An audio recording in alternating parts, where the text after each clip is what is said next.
یعنی ہمارے یہاں جو ایک مرد عورت کے بیچ میں لو افیئر ہوتا ہے، اس کو تو میں اکثر بیان کرتا ہوں، یہ لو افیئر کچھ نہیں ہوتا ہے، لسٹ افیئر ہوتا ہے، انسان کی جبلتوں کا ظہور ہوتا ہے، جو اصل محبت پیدا ہوتی ہے جب میاں بیوی ساتھ رہتے ہیں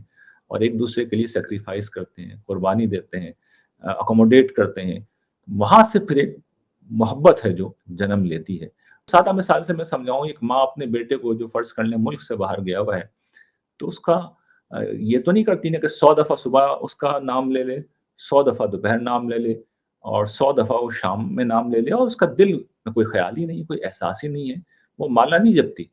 وہ تو اپنے بچے کو دل میں یاد کرتی ہے، تصور میں اس کو امیجن کرتی ہے، اس کی باتوں کو یاد کرتی ہے، اس کے اوصاف کو یاد کرتی ہے، اس کی مہربانیوں کو یاد کرتی ہے، اور پھر کبھی کبھی اس عمل میں اس کا نام بھی لیتی ہے۔ تو حضور نے جو ہمیں تلقین کی ہے کہ پورے پورے جملے ارشاد فرمائے ہیں، دعائیں ہیں، یہ ہے اللہ کی یاد۔ ان کے اتفاقی طور پہ بال نہیں ہیں، وہ گنجے ہیں ہمارے دوست جو ہیں، تو انہوں نے بڑی مزے کی انالوجی ڈرا کی، کہتا ہے کہ یار یہ جو لوگ کہتے ہیں نا کہ اللہ تعالیٰ اپنی صفات جب بتاتے ہیں یا اپنے آپ کو ڈسکرائب کرتے ہیں تو ہمیں لگتا ہے کہ وہ تعریف کر رہے ہیں، یہ اسی طرح ہے کہ تم مجھے اپنے بارے میں بتاؤ، وہ کہتے ہیں کہ میں گنجا ہوں اور میں تم سے بات کروں اور تم مجھے اپنے بارے میں بتاؤ کہ جی میری داڑھی ہے، اور اپنے ڈسکرائب کرو اپنے آپ کو کہ میرے سر پہ بال ہیں اور میری داڑھی ہے، تو میں کہوں ارے دیکھو یہ اپنی تعریف کر رہا ہے بتا کے کہ میرے سر پہ بال ہیں کیونکہ میں گنجا ہوں۔ تو اس نے ایک بڑی مزیدار سی یہ انالوجی ڈرا کی ہے بتانے کے لیے کہ اللہ تعالیٰ جب اپنی سیمنگلی لگ رہا ہوتا ہے تعریف کر رہے ہیں تو اللہ تعالیٰ کچھ نہیں کر رہا ہے لیکن صرف حقیقت کا بیان کریں، وہ ہم اس کو زمرے میں لیتے ہیں کہ جی یہ کیا اللہ تعالیٰ اپنی تعریف کریں۔ بسم اللہ الرحمن الرحیم، السلام علیکم جی۔ رمضان 2022 کے سلسلے میں یہ 4 پارٹ سیریز ہم آپ کے سامنے لے کے آ رہے ہیں گامدی سینٹر کی طرف سے، جس کے اندر ہم بہت ہی اہم چیزیں ڈسکس کر رہے ہیں، لیکن پہلے میں اپنے مہمان کا جو ہے آپ کو تعارف کراتا جاؤں۔ مجھے بڑی خوشی ہوتی ہے ہمیشہ اسلام کی باتیں کرنے میں اور اللہ تعالیٰ کی باتیں کرنے میں میرے بڑے پیارے بھائی بھی ہیں، استاد بھی ہیں، جناب ریحان احمد یوسفی صاحب۔ ریحان بھائی بہت شکریہ، آپ ہمیشہ ہمیں وقت دیتے ہیں، میں بڑا مشکور ہوں آپ کا۔ آپ کا بھی شکریہ جی، آپ نے انوائٹ کیا، thank you very much. Thank you so much جی۔ ہم لوگ بیسکلی جو ڈسکس کر رہے ہیں وہ بہت ہی امپورٹنٹ 8 پوائنٹس ہیں۔ ریحان بھائی نے بڑی خدمت انجام دی ہے کہ جو اللہ تعالیٰ ہم سے چاہتے ہیں یا جو اللہ تعالیٰ انسانوں سے چاہتے ہیں، ان جو مطالبات ہیں ان کو 8 نکات کی صورت میں جو ہے وہ ہمارے سامنے رکھ دیا تاکہ کسی بھی مسلمان کو، کسی بھی انسان کو بہت زیادہ تگ و دو نہ کرنی پڑے یہ جاننے کے لیے کہ اللہ تعالیٰ آخر ہم سے چاہتے کیا ہیں، کیونکہ بدقسمتی سے اللہ تعالیٰ ہم سے کیا چاہتے ہیں کوئی بڑا کمپلیکیٹڈ جو ہے وہ ایشو بنا دیا گیا ہے، خاص طور پر مسلمانوں کے اندر، اس لیے اتنے فرقے ہیں، اتنی آئیڈیالوجیز ہیں۔ تو یہ بڑی خدمت ہے آپ کی ریحان بھائی، تھینک یو سو مچ۔ انہی نکات کو ہم ڈسکس کر رہے ہیں، ہر ایپیسوڈ میں 2 نکات اٹھا رہے ہیں، میں ریکیپ دیتا چلوں، اس کے بارے میں آپ کو تبصرہ کر دیں، پھر ہم آگے بڑھتے ہیں۔ پچھلی ایپیسوڈ میں ہم نے ڈسکس کیا تھا کہ اللہ تعالیٰ کا نمبر 1 مطالبہ انسانوں سے یہ ہے کہ وہ اپنی کیپیسٹی میں جتنا وقت ہے، جتنی عقل دی ہے، جتنی اللہ تعالیٰ نے وقت دیا ہے، جتنا اللہ تعالیٰ نے ایجوکیشن دی ہے، ایکسپوجر دیا ہے، اس حساب سے انسان اپنے آپ سے سوالات پوچھے، میں کیوں ہوں، میں کیا ہوں، اور پھر انفس و آفاق کی نشانیاں ہیں، فطرت میں رہنمائی ہے، نبی اور رسولوں کی دعوت ہے، کتابیں ہیں، اللہ تعالیٰ نے اتنے اہتمام کیے ہیں۔ اس کے بعد ایمان کے لیول تک انسان پہنچے، یعنی کہ ہم جس علم کے امتحان میں ہیں اس کا انتہا یہ ہے کہ انسان نبی صلی اللہ علیہ وسلم جو آخری نبی ہیں، ان کی آخری کتاب ہے، اس کے اندر اللہ تعالیٰ نے جو متعین کر کے چیزیں بتا دی ہیں جس پہ انسان کو ایمان لانا ہے، جن الٹیمیٹ حقیقتوں پہ انسان کو ایمان لانا ہے، اس کے اوپر انسان پھر ایمان لائے، جس کے اندر اللہ تعالیٰ کی توحید ہے، رسول اور نبی ہیں، کتابیں ہیں، فرشتے ہیں، اور آخرت کی جواب دہی ہے۔ یہ وہ چیزیں ہیں جو اللہ تعالیٰ چاہتے ہیں ہم سے کہ ہم ایمانیات کی صورت میں ان کو مانیں اور آخرت کے لیے پھر تیاری کریں۔ اس کے بعد دوسرا مطالبہ اللہ تعالیٰ کا یہ ہے کہ جب آپ ایمان کی اس آخری سطح پہ پہنچ جائیں اور یہ مان لیں یہ 5 ایمانیات، اس کا مطلب کیا ہے کہ ہم مسلمان ہو گئے ہیں۔ جب آپ مسلمان ہو جائیں تو پھر اللہ تعالیٰ کہتے ہیں کہ حق کے سامنے، میرے سامنے کمپلیٹ سرنڈر کیا جائے، یعنی کہ اطاعت، فرما برداری ہر معاملے میں، جس کی ایک شکل عبادات بھی ہے، عبادات بھی اسی اطاعت کا اظہار ہے۔ ریحان بھائی یہ 2 پوائنٹس تھے، اس کے بارے میں آپ کچھ کہیں گے، پھر ہم آگے بڑھتے ہیں 2 پوائنٹس میں۔ جی بالکل، اس میں سے جو پہلا پوائنٹ ہے اس کے متعلق میں یہ اصولی بات واضح کر دوں کہ یہ ایمان جو ہے یہ ایک تو ہم نے ڈسکس کیا تھا کہ شعوری عمر میں پہنچنے کے بعد حق کی دریافت کا عمل ہے، اور پوری دیانتداری سے ایک حقیقت کو ماننے کا عمل ہے جو خدا کی وحدانیت ہے، اور اس کے بعد پھر یہ اسلام میں ڈھلتا ہے، یعنی انسان اپنے اس ایمان کا اعلانیہ اظہار کرتا ہے، یہ یقین کی طرف بڑھتا ہے، اور انسان خدا کے آگے ڈہ جاتا ہے اور اس کی مسلسل فرما برداری کا عزم کرتا ہے، اور اپنے ہر عمل کو اس کے لیے خالص کر دیتا ہے۔ تو یہ ایک اصولی فیصلہ ہے، لیکن یہ صرف اصولی فیصلہ ہی نہیں ہے، بلکہ پھر ایمان میں اضافہ ہوتا ہے، اس میں ترقی ہوتی ہے، اس میں برکت ہوتی ہے، اور ایمان سے پھر یقین کا سفر ہوتا ہے، معرفت کا سفر ہوتا ہے، اور پھر انسان جو ہے خدا سے قریب تر ہوتا چلا جاتا ہے۔ تو اس کی ایک اہمیت تو یہ ہے کہ پہلی دفعہ پورے شعور کے ساتھ ایمان لایا جاتا ہے، اس کے بعد ایک سمندر ہے جس میں آپ اتر جاتے ہیں، تو اس کے بعد آپ اس کی بڑی وسعت ہے اور اس کی بڑی ڈیپتھ ہے، آپ بتدریج آگے بڑھتے چلے جاتے ہیں، وہ عبادات سے بھی بڑھتے ہیں، وہ اطاعت سے بھی بڑھتے ہیں،